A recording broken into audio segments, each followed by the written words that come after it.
আচ্ছা আপু কংগ্রেচুলেশন, দেখি এটা কি অবস্থা। আচ্ছা আপু আমার কাছে আসছিলেন হচ্ছে মার্চের 3 তারিখে না?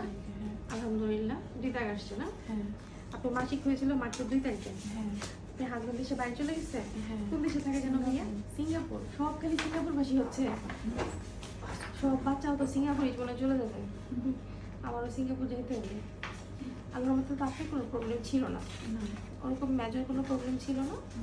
তো 1 মাসে আবার বাবু কনসেপ্ট করে গেল। এখন দেখছেন ভিডিও দেখে আসছিলেন না? হ্যাঁ তো ওই যে আমার হচ্ছে অনেকে আমাদের ওই জায়গা থেকে অনেকে আসছে, সবাই এই কনসেপ্ট সবারই কনসেপ্ট করছেন? হ্যাঁ সবাই জানে। ভিডিও দেখে আসা সাথে আলহামদুলিল্লাহ। মানে সবাই আমার ভাবে 1 মাসে কিভাবে কনসেপ্ট করলো, কিন্তু আসলে মানে একটা মনেরও ব্যাপার আছে আমার কাছে মনে হয়, যে মন থেকে যদি চাই। কারণ দেখেন আবার অনেকে ভাবে কি ওজন বেশি থাকলে বাচ্চা কনসেপ্ট করবে না। আরেকটা আপু আছে, ওনার ওয়েট একটু অনেক বেশি, ওনার কিন্তু বাবু এখন 11 সপ্তাহ হয়ে গেছে।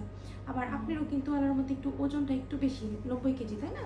তো সেক্ষেত্রে কিন্তু বাবু কিন্তু কনসেপ্ট করে গেছে। অনেকে ভাবে যে আমার ওজন বেশি তাহলে মানে কনসেপ্ট করবে না।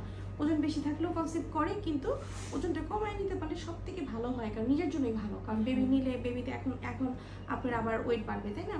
আপনি চেষ্টা করবেন ভাতটা কমই খাইতে, যাতে ওজনটা বেশি না বাড়ে। প্রোটিন জাতীয় খাবার খাবেন, প্রোটিন জাতীয় খাবারে বাচ্চার ওজন বাড়বে, আর ভাত খেলে তো আপনার ওজনটা বাড়বে। এই জন্য আপনি চেষ্টা করবেন ভাত না খেয়ে মানে প্রোটিন সমৃদ্ধ খাবার বেশি খেতে, যাতে আপনার ওজনটা না বাড়ে। ঠিক আছে? আচ্ছা ঠিক আছে ভাইয়া, খুশি হয়েছে তো? হ্যাঁ অনেক আচ্ছা আচ্ছা ঠিক আছে। ওকে। আচ্ছা।